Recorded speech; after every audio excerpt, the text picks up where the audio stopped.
Darak will speak after Vardhaman. Vardhaman is, yeah. Please come, you can get ready on the stage.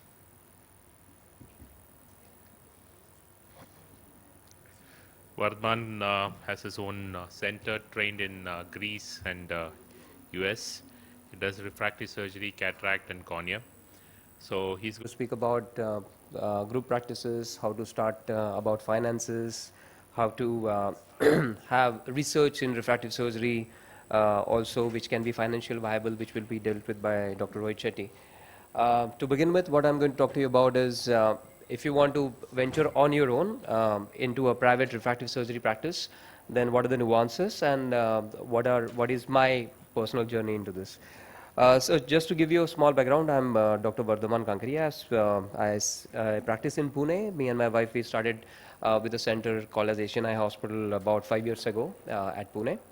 Although I'm a second generation ophthalmologist, ours is a slightly variant practice pattern because my father has been practicing in a city which is a couple of hours away from Pune. And so when we ventured, it was almost like starting from the scratch, starting like a first generation.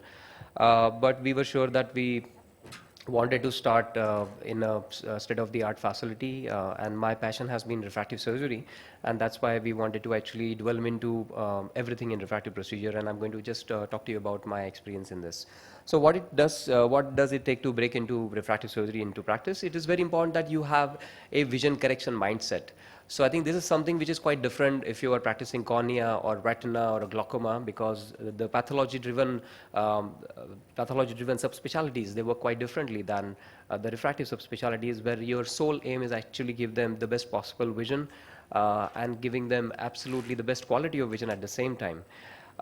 Your aim and the zeal to provide them the excellent visual acuity without the need of glasses has to be, it's like a dream for the patient, and this has to be a dream that they live through your activities and your endeavors and your procedures.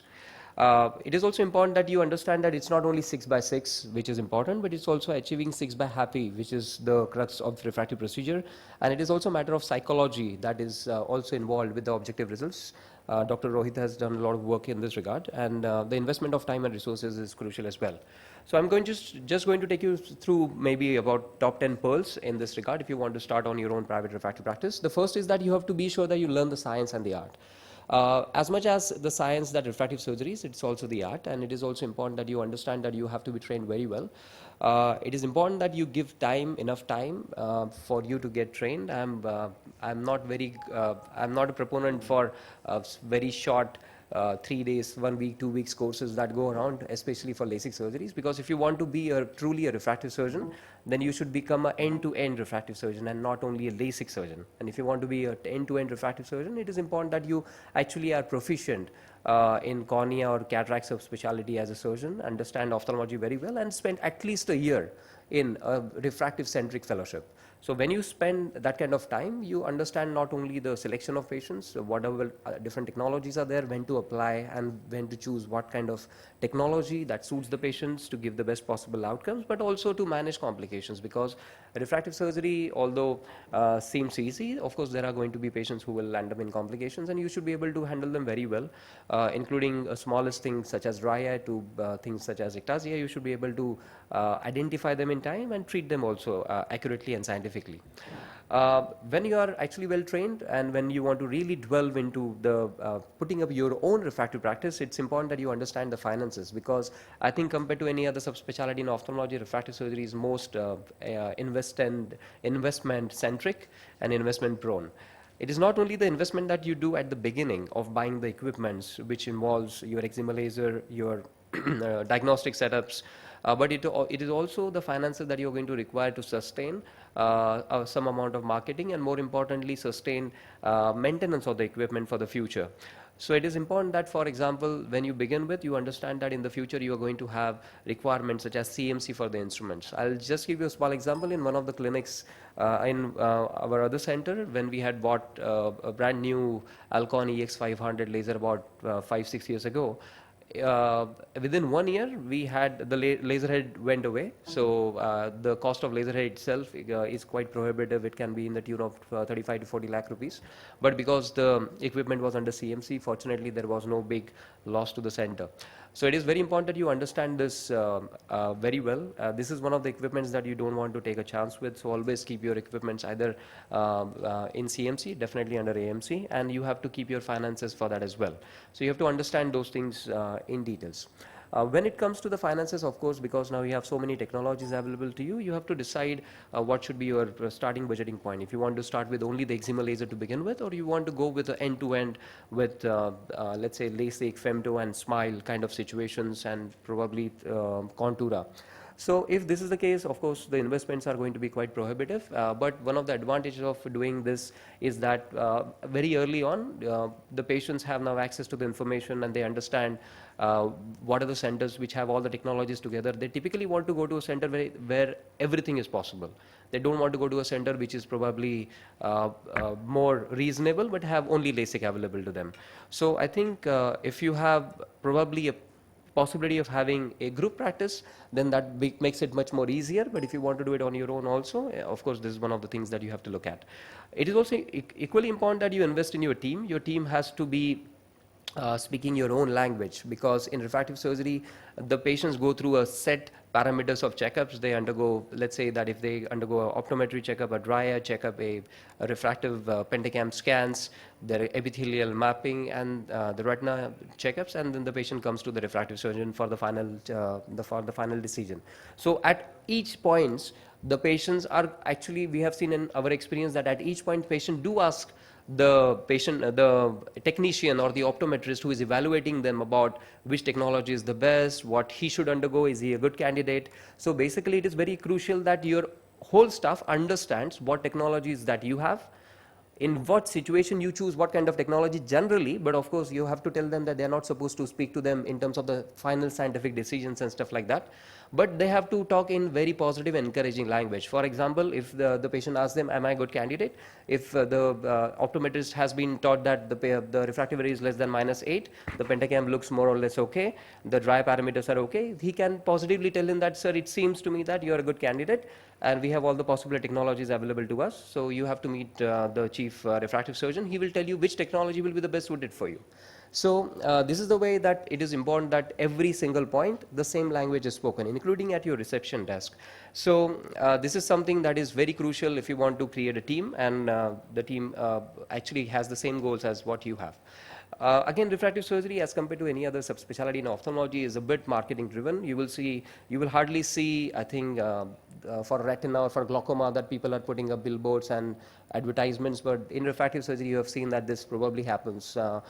However, what is really important, because you are here for long term and not for short term, I think instead of in the beginning, when you begin your center, that time maybe you have to do a wave of marketing. But after that, I think it is better that you keep it at a moderate or a low level. But more important thing is to work on your own internal patients. The patients that you do, you have to make sure that these patients understand that what is your niche, because every refractive surgeon and every refractive practice has its own niche. So they have to understand why this is a center that the patients have to come to, what technologies that you have, and how this possibility of having all technologies together makes a difference as against going to a center which has only one technology to compare, for example. So this is very crucial that you take into account today's real marketing which happens on social media, including Facebook, your WhatsApp. I think Dr. Gokte sir is going to speak more details about the same, so I'm not going into the details. But it is important that you work internally on your own patients. I think this is something that we have been working on. It works very well for us. Again, I think refractive surgery is something where the updates and the upgrades have come much faster than any other specialty. So for example, if somebody has bought eczema laser, soon enough they will have a topography guided treatment such as Contura, which is available in the market, or they will see that there is a new technology such as SMILE which has come to the market. So it is very crucial that you keep updating and upgrading, but only if it is going to be good enough for your upgrade. For example, if you have a wavefront guided treatment which is available to you, but only because some other company has some other wavefront guided treatment, which is by other name, and this other name has becoming catchy. So that doesn't mean that you leave your technology and take up that. But for example, if there is something which is like really groundbreaking, such as moving from a flap associated LASIK to a flapless smile procedure, then it makes sense that you actually have to upgrade, and at the same time it is important to update. You have to undergo the learning and relearning of the patient selections of surgical procedures, of newer nuances of the newer technologies that come into play. And of course, you have to do the same exercise for every new technology that you get, that you have to learn this new technique. You have to understand that this fits your vision to give the best possible and the safest outcome to your patients. This was one of the reasons that we went for the smile technology right from the first day of our hospital. So ours is a unique scenario because typically people have acquired smile after being there after 10 to 15 years of refractive surgery. But when we started with refractive surgery practice, on the first day we decided to start with smile because I was very convinced that in this scenario we'll be able to give the safest outcomes to our patients.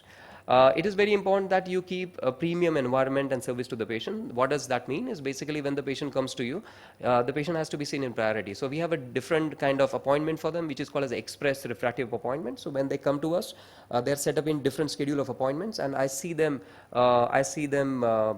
much earlier than the other patients when they come for the refractive workups. They also have to go through many checkups. So totally, if we actually see them early on and put everything in prospect, they are also definitely much more happier and satisfied. And this is a procedure which is not really pathology driven, so it is crucial that you actually make sure that they are satisfied in this scenario as well.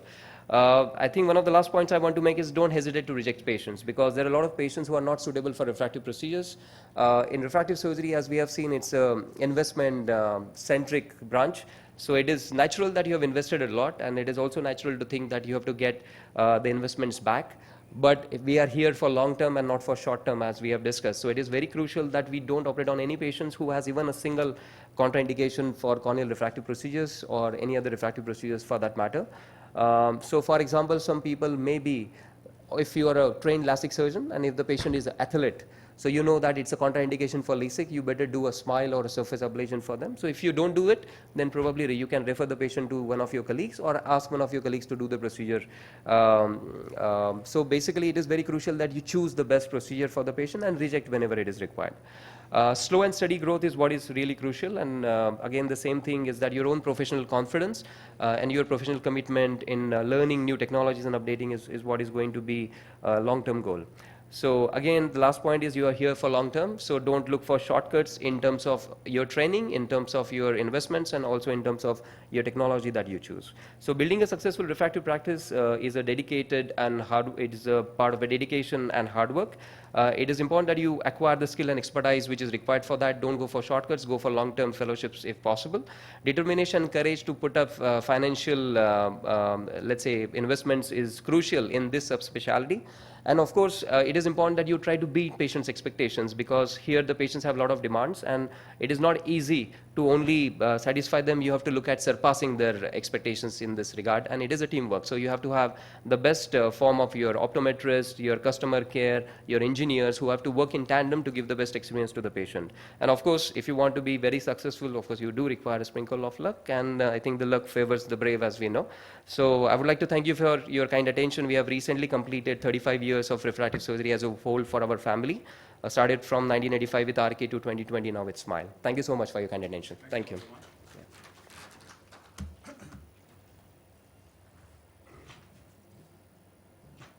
I think refractive surgery today is a very evolving market. Although it has got a very different dimension in terms of business and capital intensity. So in today's session, we have many experts who have individual refractive practices experience with the government setup and as well as the institutional setup. They are going to share their experiences. So to begin with, I'll talk about the venturing into refractive practice actually. So most of the ophthalmologists, we are routine cataract surgeons, we are doing general ophthalmology, and a time comes where you think of switching over to refractive surgery, because even a cataract surgery or normal surgery has become a refractive surgery. Now patient wants 6/6 and patient want a good vision, quality of vision. So why we think of doing the refractive surgery? Are we following any data? Are we looking into a market? So many times yes, theory, the literature shows these kind of myopia and refractive error existing in the market, percentage of that market, then a percentage of myopia, hyperopia belonging to certain age group, and that sometimes motivate us to think of refractive surgery because it's a safe science nowadays.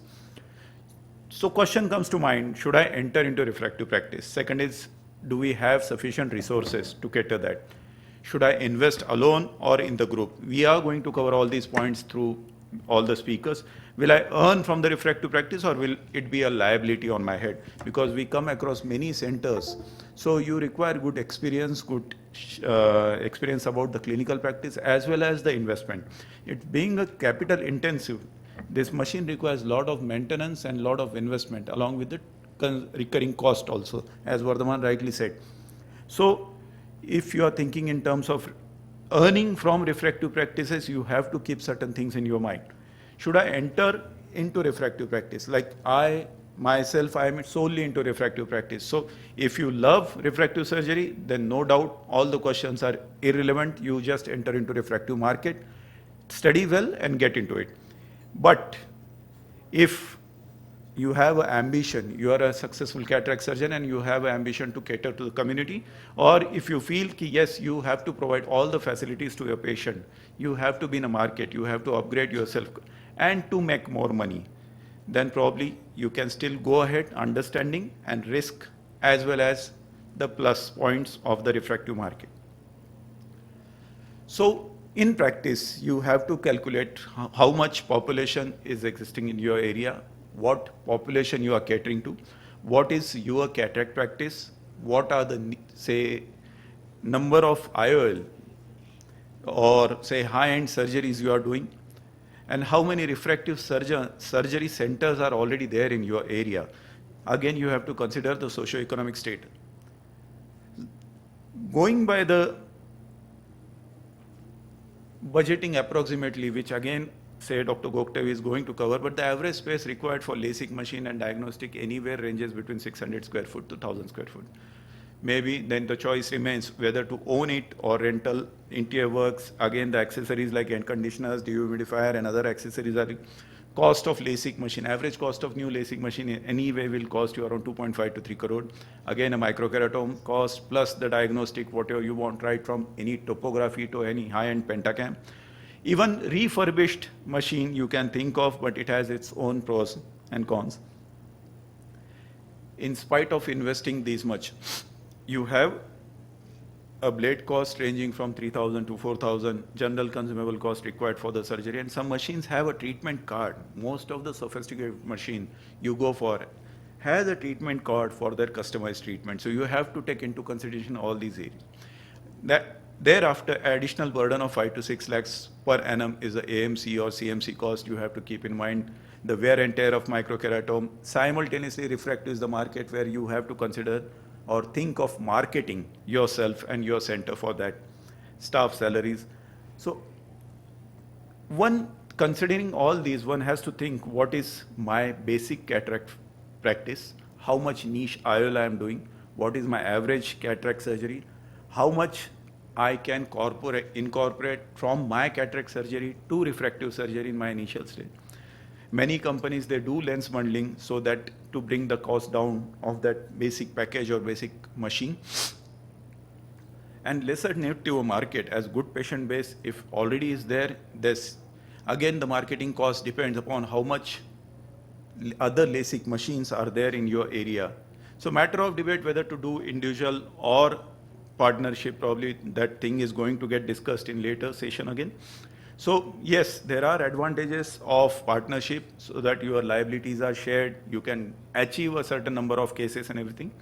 But simultaneously that rapport, that thing has to be there. You should have a good understanding amongst the partner and everything. Sources, again, you can think of your own investment. Many a times you get equipments on deferred payment basis, or you can look for investor partner or a bank loan. But normally in my course, I would suggest not to go for bank loan because that's a certain liability which cannot be withdrawn at any moment of time. Group of doctor investing together is a very decent proposal provided you have a good terms and understanding. So when you try to invest wisely into technology, you have to actually calculate the core area of your practice, socio-economic status of your patient, right? I already mentioned about it, target area, and expectations. If you are doing a reasonable practice where the decent niche, where the criteria or expectations of your patients are not like sick or something, you are doing average number of cases. The patient's requirement are not for any professional reason. Even a refurbished machine can service well. Commercial feasibility for refractive market, definitely you have to look into, because expectations and ROI you have to calculate, as well as you have to take into consideration the considerable feasible shelf life of the machine. Any machine, new machine, we consider as a life of 10 years for that machine. If you are buying a refurbished, take into consideration all the maintenance cost after, say, 1,000 days of the equipment. Your core practice, if you are essentially a refractive surgeon and you want to upgrade yourself, you are doing reasonable number of cases at other centers, yes, I would suggest you to go for new equipment. And like a new dimension, presbyopia added to many of the equipment where you can provide this or you can open this section to the community, whereby you can provide these sophisticated surgeries to your patient, and your patient base can be increased. Patient capacity, paying capacity of your patient, on an average, it depends upon all your practice, what kind of practice you are into, and patient's essential requirement. If you are thinking to cater the patient where they have a huge professional requirement of 6/6 vision, I would suggest 100% go for the new equipment and upgraded technology. You can always opt for refurbished machines to start up, but yes, I do have my reservation about that thing, going by my experience into it. Target area, again, you have to have good volume to survive, to have a, say, feasible proposal. Based on your volume, try and get more sophisticated equipment. On an average, one has to keep this in mind. You have to have 30 patients average per month to have a break-even in refractive practices. New versus refurbished, it's a part of debate, but I do have my opinion. As I mentioned, I have my own reservations against the refurbished machine. Latest technology, yes, a decent outcome you can expect. The machine is well covered under CMC, so you need not bother about the other expenses for at least 3 to 5 years. Sustainability to competition, you can market yourself very well in this. Ace over the others, yes, you can talk that you have the best of the technology many a times, but not to forget that you have to market yourself and not the machine. And emotional high, being a refractive surgeon, if you are doing a good number of cases, you always feel you should have the best with you. Probably Dr. Rohit sir, you will agree with me on that. But simultaneously, you have to calculate the feasibility of that proposal. So this is how I would suggest to initiate. I would again invite Dr. Rohit Shetty to share his experience regarding corporate or, say, company tie-up or getting associated with the refractive business. Thank you very much.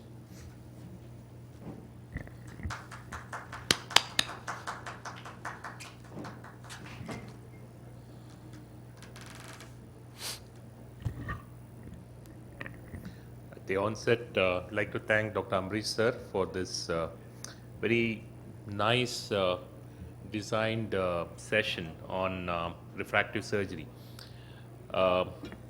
We have a lot of different ways of how we can do refractive surgeries. I think this whole focus has been on how to build one. I think that's where it's very important. Both Vardhman and sir has spoken about this. My whole take on this is, how do you work with the companies? These are my financial interests. I don't have a direct conflict in this presentation. It's always been a big challenge is that how do I reach this? And there's always, sir mentioned in this last part of his talk that when you do more cases, there's some bit of ego creeps into the refractive surgeons because you're so dominant. It's like somebody driving a Lamborghini or a Ferrari. You know, you feel that surge. So you have a new machine. I think it sometimes it's little bit gets on you, and that's so everybody who's starting a refractive surgery will start thinking that I need to be that superstar. So the way I look at it is from a 5-point. When you actually start working with any companies, you have to first ideate. Ideate is, some of this is already been covered by both Vardhman and sir, is you have a pre-notion about somebody. So if I ask Vardhaman or Sir, they'll say that, okay, I've worked with X company. I don't want to name any companies here. And I know these people. So you already have a mindset and you don't want to change that mindset. That's why I said that you have to drop the story. You must have had a bad experience with one person 10 years ago, and that person may not be there. That person is not the company. That person is a human being who created an issue with you. So that is where it's very important, and a lot of us get stuck to that feeling that, I was not treated well, I did not get a good deal. So when you want to work with a new company or a machine, or you want to buy something, this is very important.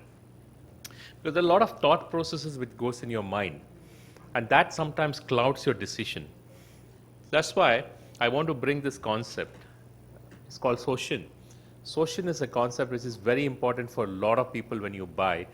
It's called the beginner's mind. That means you don't decide based on what has happened in your past. It's a Japanese way of meditation. And you just start from a new point, like a child looking at the new school. He has absolutely no idea about the past because it's starting new. And that is very important when you work with a company. Because this is what I find the most biggest challenge. If I ask Dr. Ambrish Darak, we both started with one company, say 20 years back, and I asked him, we still like that machine, but we had different people with whom, when they come to you, and we had that 10 years where they were really nasty. They really didn't do well that much. So when you ask him, then, we go back to that phase where we are not happy with. So that is the most important thing when you want to buy a machine, and that is called the Socin, that you start new. Forget about the previous one. That is where you need to ideate a lot. So in the beginner's mind, there's nothing called past. So you have to cultivate this when you talk to the company. The second is, all this has been discussed about why you need to buy. I don't need to go into this. Today, there's a lot of people are buying because competition, but most people is. But I feel a lot of you should be getting into refractive surgery when you're tired of cataracts. Refractive surgery may not earn money in the beginning, but it gives you that vent away from doing the routine stuff, and that's something which is important. How you want to buy this, I think Vardhaman covered it pretty well about what is safe, robust diagnostics, and skill transfer. What is important is you have to always ask, how is the support system? Like today, you want to buy a car, you want to buy a Maserati, but if your city does not have a Maserati, a dealer who does service, then every time you want to go to Delhi, Bangalore or somewhere, then there's no point having that car. So that is very important. So that is how you negotiate with the companies, what service and what's the turnaround time, and how much time they take to come to you for this. The second point is that try to be as much as possible not to compare your technologies. Like this is exactly what Vardhaman said. You may have a different word. Contura may be differently worded in ML90 or a Schwinn. Just because you are wording differently doesn't make it better. You just go back and understand the science, and bet you will really understand there's no difference between most of the customized ablation, because the formula used to do customized ablation is the same. You can't change a formula. Otherwise, the person who changed should get a bigger award somewhere. Be always aware of the facts. This is always I say, this is a very old slide. I used it many, many times, but it still holds very good. It's about the 10 commandments. This is what you need to talk to the company. How good is your diagnostics, and how can you connect? See, for example, there is one machines today where they're giving you, say, a topography called Cirrus, and they're selling you a laser machine from Alcon. So Cirrus and Alcon cannot connect. So you are getting I understand you're getting a very good deal with the company, but you're getting two different machines. So Cirrus is a great machine, but till they connect to each other, then it doesn't make sense. So that is what you need to look at. That is, for that you have to understand. Again, I take a lot of points from what Vardhaman said. You spend little time. If you want to get into refractive practice, even though you have money which has got no end, no zeros, it can go on for as much as you want, but take an amount, at least a month off from your practice, spend some time with somebody or group of people who have been in this field, and then do it. Refractive surgery is very little in skill, lots in the mind. So it's more your brain skill than mind. And there are a lot of these technologies. I have used all of them except Zima. I feel there is no difference between any of those machines, including Smile. It may be a flapless, but I'm talking about in terms of quality of vision and everything. So I don't want to really say that one is superior to the other. Uh, there's a lot of things on the Schwinn platforms today. There are some new things. There's some not so good things about every machine. That's something which we probably keep to do. But you also understand that some machines, for a regulatory approval, for if you're a government or organization, if you're not an FDA, then there is an issue because the new rules which are coming out is completely different. Our future is not an extension of your past, so we need to keep changing. So this is again I mentioned about companies will come and say this is superior. So if you really look at it from today's published reports, all is not superior. Of course, so you don't need to rush and buy anything just for because it's superior. Negotiate very well. This is where as doctors we fail because half the time it's all taken on oral. Oh, I like this person. Sir has also had experience. I've known this person for the last 20 years. And just the 1 month later after you buy the machine, that person leaves the company. But the new guy comes in, there's nothing is written on paper. So you say that I went by goodwill, good trust, and all that. That does not exist in today's world. Even if it's your own brother's company, you have to put everything on paper because the new person comes. If it's not on paper, including the number of visits, including the number of just the free visits, he's coming on checking your machines once in 4 months. It has to be on paper. If it's not on paper, one day you're going to have a lot of problems because everything about expectation and what is reality is completely different. This part, I think Parikshit will speak, and I think Sir has also spoken about how much you're going to earn because refractive is sometimes it's a huge drain on your resources. It's like owning a very, very expensive car which has to be serviced, taken care, pampered every month, every day. So if you're not really generating that volume, if you are not able to cover it up by some other volume, it's a huge drain on resources. But still, you have to do it because, like I said, for cataract surgeons, the next big change in their life or career is going into refractive. And that's because it's exciting. It's probably the most exciting domain out there. And once you understand all this, it becomes very easy for you to replicate because it just keep replicating the same model like Sir has done and many other good institutes which are replicating refractive practices because you know the working formula. The decisions are very difficult, especially with this company, but ideating whether should I buy, negotiate hard, calculate, and then finally replicate and take it forward is the way forward to do this. Because ultimately, whatever you say, that I have this machine, diagnostics, patients has come to you for a good quality of vision. He's not interested in your Zernike mathematical formulas. He just wants a good vision. Any machine which gives you good vision, whether it's the first hand, second hand, third hand, if you're comfortable with it, you got it. You don't need anything else. So if you're doing well, there's no need to just rush and change because somebody has asked you to change. And if it's safe and it's not created any complications, this is all the patient wants. This is his patient survey. So this is all you need. This is a meeting of us on 18th and 19th. If you're free, you can please attend. Thank you, sir. Thank you very Do much. you agree with what I said? The experiences we had about not putting it on paper because you can share some Exactly. The experiences. take-home message, what I feel from your talk is basically he has used all the platforms. So I feel anytime, whenever you are thinking of refractive practices or buying a machine, everything should get documented because we all have suffered because of that. We trust employees, we trust people, they assure something, and then if the person leaves the company, you stand nowhere. So whenever you think of buying a machine, and especially refurbished equipment, you have to get everything documented. Like Vardhaman and his father has a huge individual practice experience where they have bought the machine. Dr. Rohit sir has an institutional practice. He has practically worked on each and every platform. In fact, he has provided good clinical studies based on those platforms. So I would suggest whenever you buy a new platform, you should actually discuss with people who have worked on those platforms and they can share their clinical as well as financial, say, expertise on the platform. Summary of the 3 talks is that anybody wants in getting serious into refractive practice, please take time efforts to spend time, because till now there is nothing called as a refractive fellowship training, and people think that doing 1 year or 1.5 years is a waste of time. That's considered a waste. I don't know why, but that is a very important take-home point from this 3 talks. Thank you, sir. Thanks a lot. Thank you. Another point what I noticed is I was talking to one of my friend again. So he has a refractive platform. They are into group practices.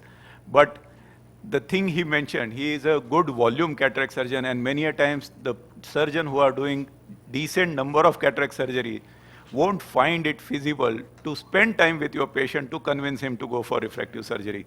And counseling and refractive practice is must. Unless and until you do at least 1,000 patients of yours, I think you need to spend time with your patient. Next, I would like to invite Dr. Rajesh Sinha. He is going to share his experience about corporate refractive setup and his take on it. A very difficult statement you have made, Dr. Amrish. First of all, I would like to thank you for having me in this wonderful and interesting session. And what I have been asked to discuss is how you can adopt the corporate setup, or how you can adapt yourself. What are the ways? So initially I just thought that I'm working in a government institutional setup, and someday maybe I have to move on to a corporate setup. So what are the differences actually? How do you think about it? So I started thinking about the corporate setup. What exactly you have in a corporate setup, if it's a refractive setup? You have, first of all, important key points are that you have set targets which are time bound, and you have to achieve those targets. That's very essential. And you have to show turnover of patients from your side. You have to achieve patient satisfaction. Now, patient satisfaction can be achieved by 2 things. One is by clinical performance, and the second is by patient counseling. Similar clinical performances can have different patient satisfaction. So that the idea is not to have a clinical performance only, but to have a patient satisfaction. And of course, there are cutthroat competition between groups, so you can't afford to lose a patient. Then I thought that I am in an institution and working there. So can we think of all these factors, all these parameters in the same lines? So do we have set targets? Yes, we do have. Is it time bound? It should be time bound. But there are some people who achieve those targets time bound because of peer pressures, because of so many other factors, but you're not bound to do that. So this is one thing wherein you have to move a little up when you have to enter into a corporate setup. Of course, you have to show turnover. As far as patient satisfaction is concerned, another thing which is slightly different, because in an institutional setup, you have a lot of patients, huge number. The clinical performance is very good, but chair time is not as much as you normally have in a corporate setup. So that is the difference, wherein if you have to adopt to a corporate setup, you have to give more chair time. And of course, there is cutthroat competition between groups, and that is because of the peer pressure in institution. Otherwise, there's no commercial angle into it. So if you have to establish a corporate setup, you need to have a good capital. You should have expert managers. You should have experience, equipments, and the fund to maintain all these. And you have to work on it in the market, whether any new refractive setup, how much is the need in the market, and how much you will get a turnout once you set up a new system in your hospital. So that is very important. You have to do a market survey. And you have to determine the patient needs and expectations, and you have to understand that what motivates people towards one particular procedure or one particular hospital or one particular approach. And that approach has to be worked on. So the basic principles of corporate practice is, as I said, apart from clinical and surgical skills, you have to have an impressive personality. And I must say that the speakers who were before me were really very impressive looking, and that really helps. That matters. You should have a good communication skill. You have to be polite. You cannot be arrogant. You cannot be very fast in, switching over to the other patient. You have to give time to your patient, good counseling. And you have to be confident in your plan. And apart from being confident, you have to look confident when you are talking to your patient. These are very, very important issues when you want to have a successful corporate practice. Now, say for example, if you want to treat a low to moderate myopia, now if you have, here comes the marketing and the skill of the person who is in a corporate practice to increase his turnover. As just now, Dr. Rohit was mentioning that if there are many studies which have shown that it's not that Smile is very superior, but people who have put up Smile, they are marketing it. So similarly, if you want to succeed, if you are putting any machine, you have to market it. You have to, you have to tell the patient that why this procedure is better than the other existing procedures. That is very important. You have to impress the patient, and the key is that return of financial investment is very essential. That is very important. Another thing, apart from all these, these days it's an era of litigation, so you don't have to overpromise. You have to be careful in assessing patient. You have to avoid very demanding patients, and you also have to give options, and everything should be in writing. Because when you are in a corporate setup, the litigation doesn't protect, the setup doesn't protect you much. When I say I'm in the All India Institute of Medical Sciences, so there's an umbrella there, and I feel very fortunate that, there is a system which is there to fight for me if there is anything. But if you are establishing your own setup, or if you are working in a corporate setup, then this litigation factor is an important thing. So it's very essential to have everything in writing, as just now Dr. Darak and Dr. Shetty was mentioning. Then it's very essential to have a team. Like, in order to promote your setup, you have to move from one place to the other. You have to show to others. You have to tell to your peers. And that is why many times you keep moving and you keep telling your peers that this thing I'm doing, you keep telling your colleagues, your patients, all those. So if you're not there in your hospital, you should have a team who can take care. The other thing is that the message should be absolutely loud and clear to all the team members that they have to be on the same page. That is very important. There are many advantages of corporate practice. You develop a very good rapport. Since you have a good chair time, you develop a very good rapport with your patients. And of course, the monetary benefit is there. You project yourself quite well, and you can have attain, if you have the capital, then you can attain anything, any new machine very fast. You don't have any system like any big institution wherein you have a system wherein you have to get past everything and then you can purchase. Here it's in your hand. You can purchase things. However, in view of getting the value for money, many times there is difficulty in terms of investment in research. And that is one issue. And setup, of course, is difficult. So the key is that there is one issue that many people feel that corporatization means commercialization, which is, I don't think is correct. There may be, there may be one or two odd places wherein you can get, have a commercialization kind of feeling. But corporatization is not commercialization. It is a mindset. It's an attitude. It's a different set of kind of mindset wherein you work. You have to have a polished approach of handling patients. Apart from giving the clinical performance, you have to have a patient satisfaction. That is very important. For that, you need to give a good chair time. So, as I said, the first topic was how you would like to make it your cup of tea. Well, this is what I personally feel, that as far as clinical performance is concerned, we all are good clinicians, we do keep giving. But as far as if I have to be in a corporate setup, I have to keep thinking about patient satisfaction and a good chair time and a good polished approach of handling the patients. Thank you very much. Thank you, Dr. Rajesh.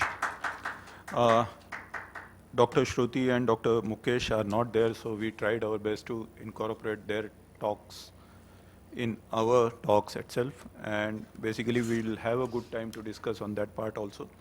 Can I ask you one thing? Yeah. I mean, we have so many people. We have Dr. Ajay from here, from BBI. We have Dr. Subhash, who is another big tycoon, and we have Vardhaman working so well. You yourself have such a huge hospital. Dr. Rajesh is there. So, what I personally thought that there is a general sentiments in the patients that if you go to a corporate setup, there will be commercial angle in it, right?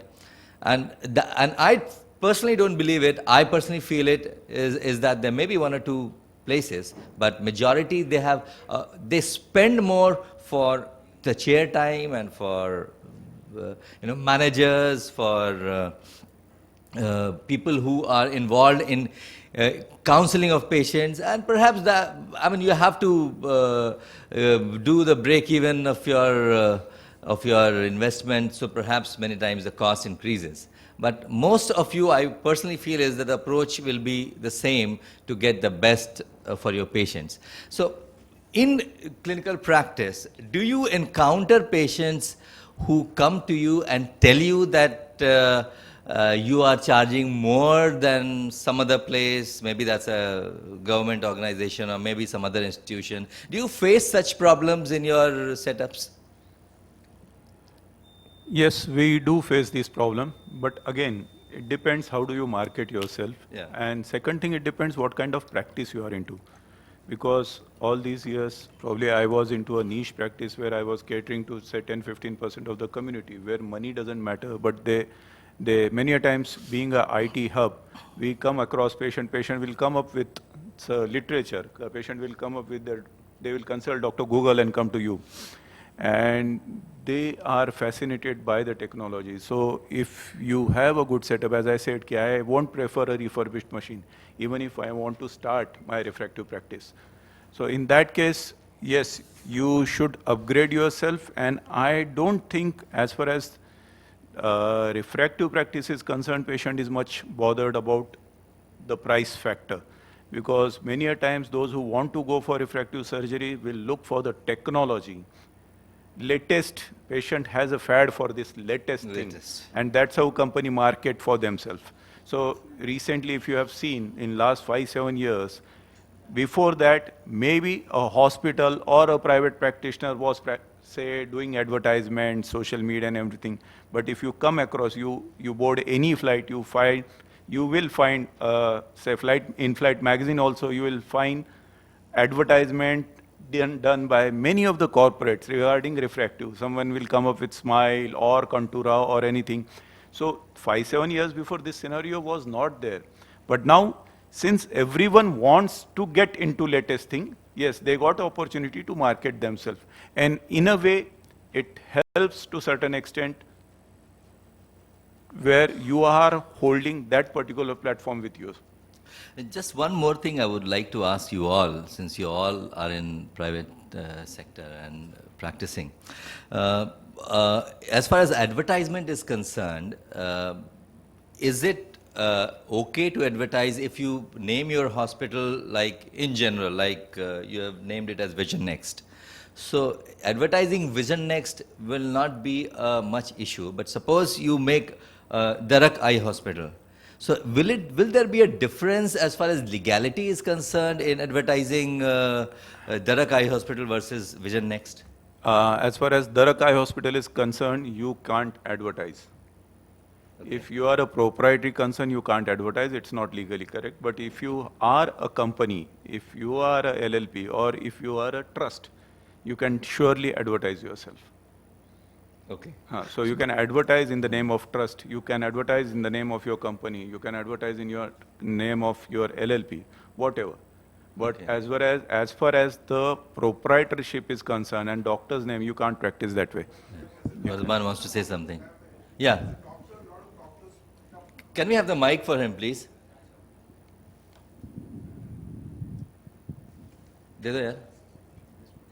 Form a company by as a doctor property. There are loopholes in that. As a Dr. Ajay Paul Eye Front Vision Eye Center is a company which has a shareholder in my family or somebody But that can always be, that's what in the loophole is. Well, as you said, I can't be Ajay Paul center or Jaipal Clinic or Darak Eye Clinic. I think that's the look. But we there can are always- centers which are named after the surgeon, after Yeah. the main surgeon. So, and they advertise also. So I think, but this is something which is, I think, a gray zone, basically because as we know clear cut that a doctor cannot advertise for a doctor's name. For example, nobody Okay. can advertise Dr. Tarak or Dr. Kankaria cannot be advertising themselves. But if it is a hospital's name, then they can. Now, if the hospital's name involves the Yeah. name of the doctor, Yeah. is a gray zone, I Yeah. think, because I think this is something we'll have to ask a medical legal expert. But again, it's a Dr. no, no, Subhash if- is nodding his head. Huh. Anything you would like to add?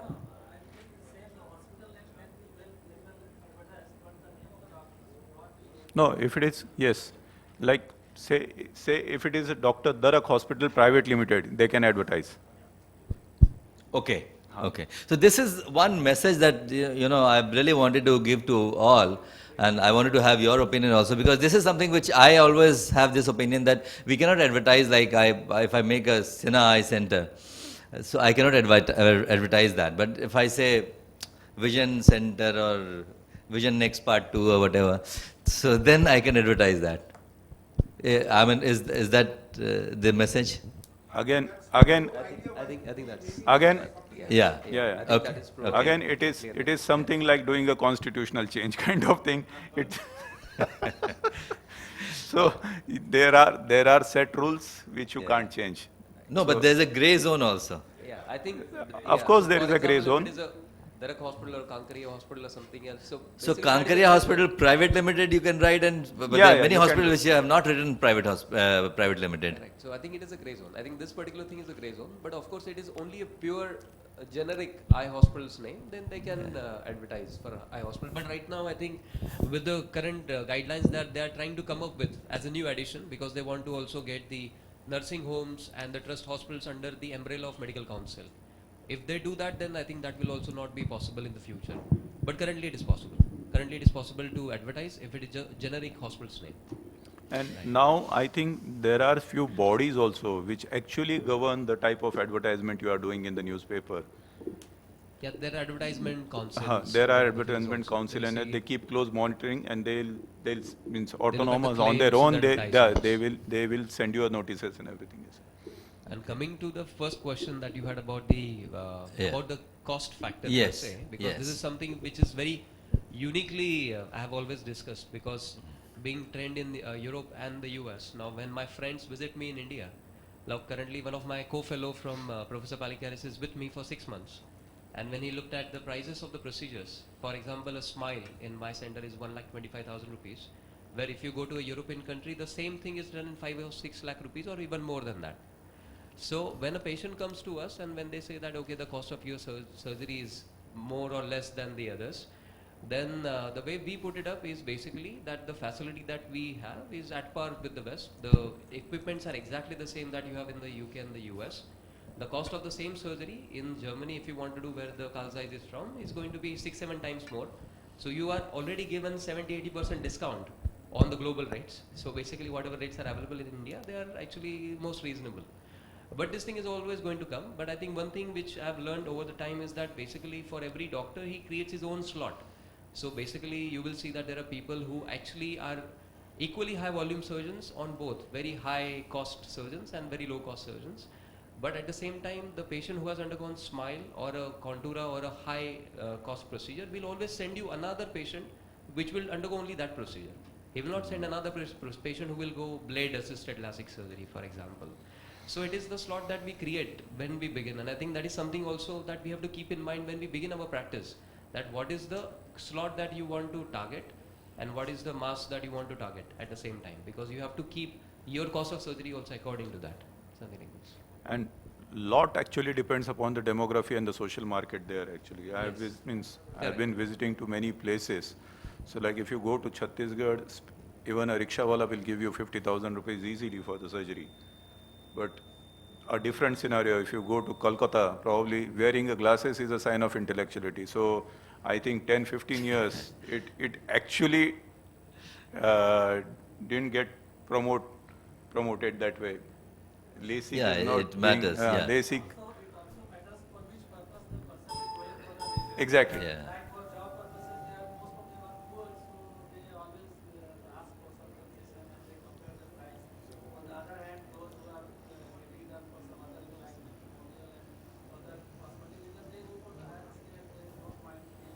Exactly. The scenario changes actually from state to state. And in terms of demography, if you're in a metro, because you will have more people who are actually traveled around the world. Yeah. So these people know the cost of the procedures in Yeah. the West also. So Yeah. they don't mind paying. Yeah. Yeah. Thank you, Dr. Rajesh. Full and final, the financial part, probably I'll invite Dr. Parikshit Gokte to get into finances of refractive practices.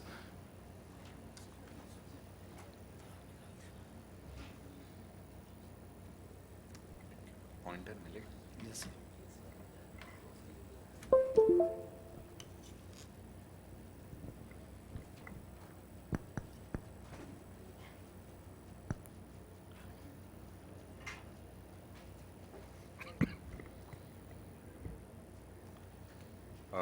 Thank you, Dr. Amrish, for giving me the opportunity to speak about managing finances and marketing. Well, they are both things which I'm not very good at, but whatever little I know, I would like to put it in front of you. Well, I think I do private practice. I got into private practice pretty late in life, just about 8 or 10 years ago, about almost 17, 18 years after I became a doctor. I think there has to be a reality check for us doctors, because a lot of times we believe in volume. You know, I do say 100 phaco's a month. There are centers who very proudly say they do 60,000 surgeries a year or 70,000 surgeries a year. But when we look at from the financial point of view, what is your gross profitability is a respectable thing. That is what takes you through. But in the end, what is the net profit, that is the cash that you have in your hand or in the bank, is what is the reality of it. So let's not get into the volumes and how much we do, how good we do. If we look at it from the financial point of view, what is it that we keep at the end of the day? That is the most important thing. Well, why do doctors buy refractive platforms? Well, as I said, some of them just buy it for vanity, I would rather say stupidity, because if you had 3 or 4 crores to spend, well, you could buy a great vehicle from that, or you could buy a lot of diamonds for your wife or for someone else, and she would be very, very happy with that. Well, if you buy a platform like this for 3 or 4 crore rupees, one thing this will do is it can help you earn another 3 or 4 crore rupees, which these two things will not do. This will depreciate over time, and in 5 or 7 years, its price will be perhaps just 20% of the 4 or 5 crores that you've put in. The price of this also may be perhaps just 20% of the 5 crores that you put in, but perhaps in that 5 years, you have earned another 5 crores on it. So one of the reasons why a lot of doctors or ophthalmologists go into it is, as Dr. Amrish says, the compulsion of comprehensive care. You want to provide everything to your patients, because satisfied patients get their parents, in-laws, friends, relatives. So you may be a great cataract surgeon, but you would also want to have a refractive platform, because you don't want people getting turned away because you don't do refractive surgery. And of course, then there are other surgeons for whom profitability or for whom refractive service is their sole purpose. And that is what they are good at. And now these refractive surgeons were a rarity about 10 years ago, but nowadays we have more and more practices which claim to be just standalone refractive practices. Well, we all know medicine is arts and science and commerce, and what they teach us is mostly science. What they want us to practice is an art. But at the end of the day, it's the commerce part that is very, very important.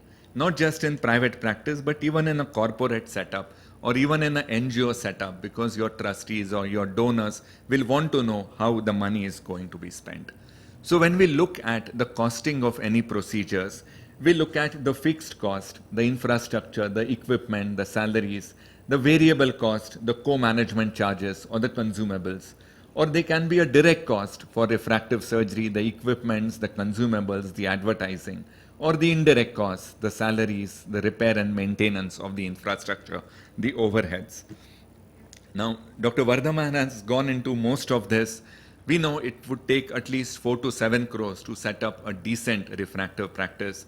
As he said, if you really want to set up an end-to-end practice, it would be perhaps many, many times much more costlier than this, definitely more than 10 crores. And it's not just for the initial investment of the machines, but there would be for the pre-operative workups, the topographies, the OP scans, the pentacams, the OCTs, the microkeratomes. With that, we'll also need operation theaters with 100% power backup, air conditioners, dehumidifiers.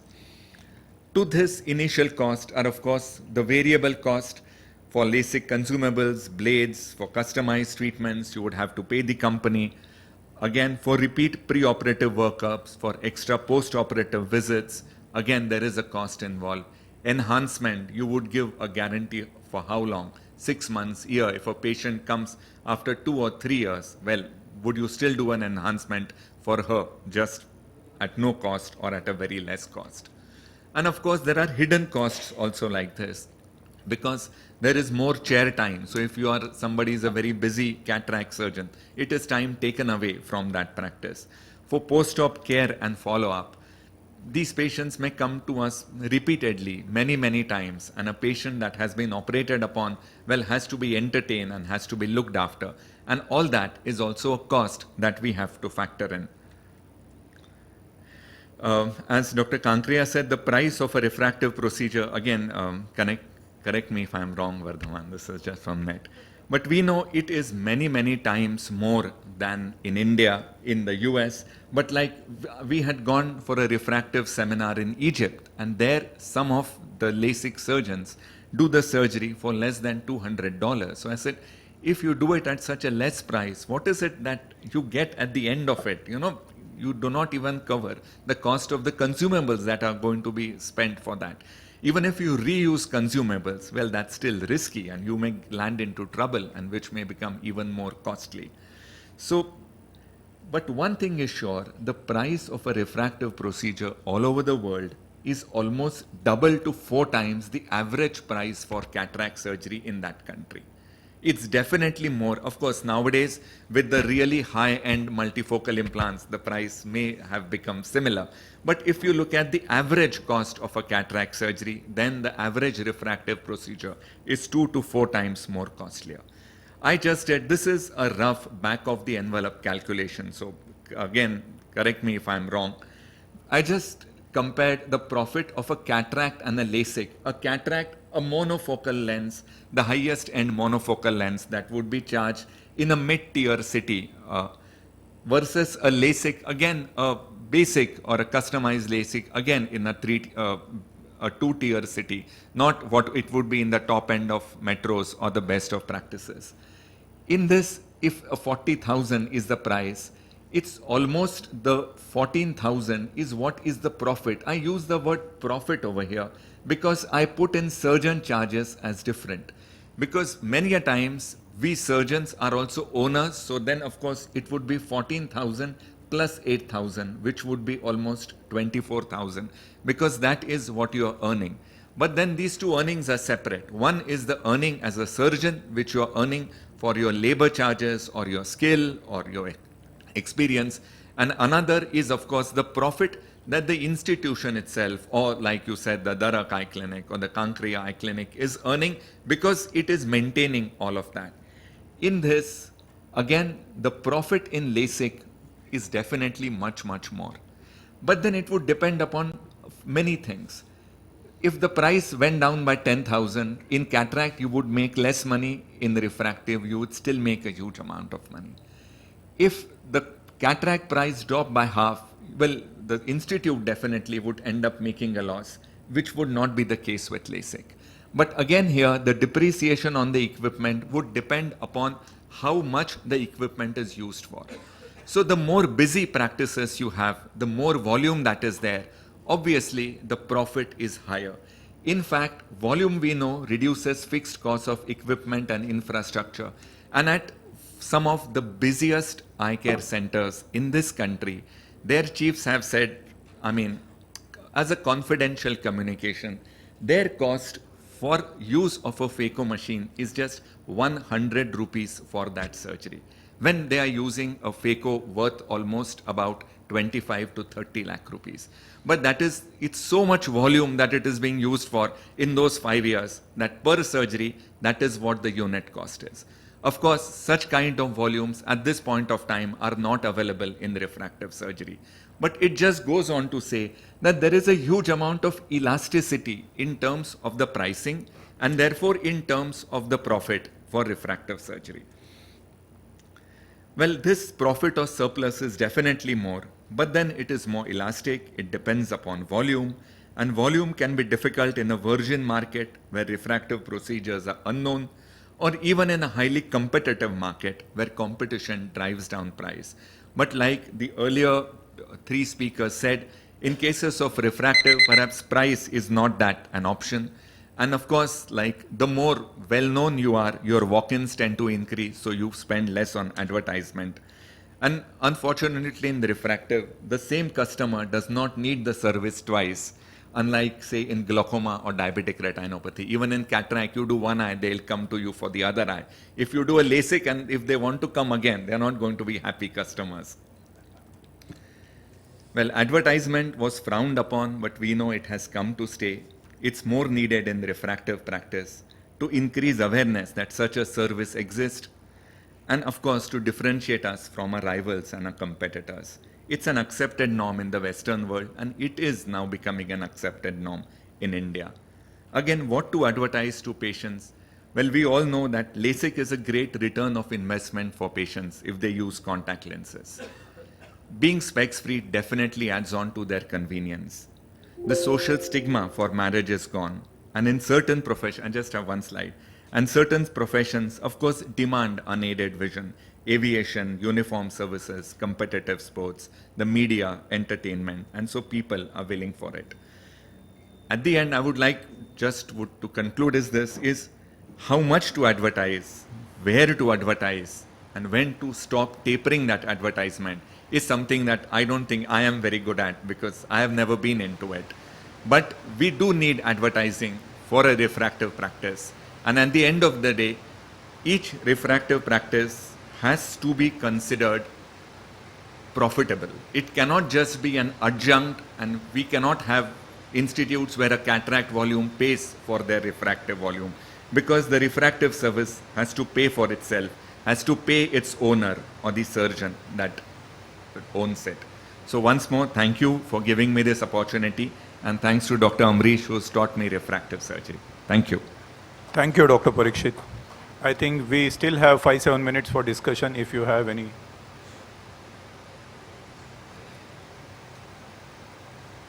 And we conclude this interactive session. Thank you very much for everyone.